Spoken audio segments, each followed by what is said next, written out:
Eh bien, en Afrique du Sud, l'annonce de la mort de Desmond Tutu a été accueillie vraiment avec une profonde tristesse, même si les Sud-Africains savaient que Desmond Tutu souffrait d'un cancer de la prostate et qu'il avait été hospitalisé plusieurs fois ces dernières années.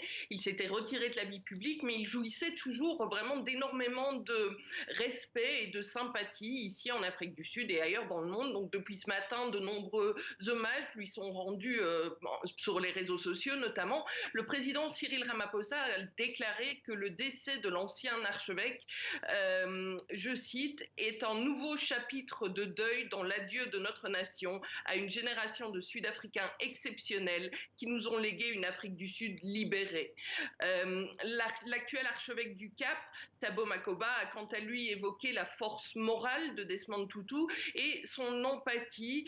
Je le cite également, il l'a dit, il pleurait parce qu'il ressentait la douleur des gens et il riait de plaisir quand ils partageaient leur joie. Desmond Tutu était connu ici pour son intégrité, son franc-parler et avec son décès, l'Afrique du Sud perd une icône. Et savez-vous déjà comment vont se dérouler les funérailles ?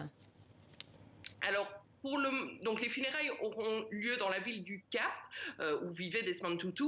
Il y aura certainement aussi des cérémonies commémoratives ailleurs dans le pays, mais il n'y a pas encore de date ou de détails sur l'organisation.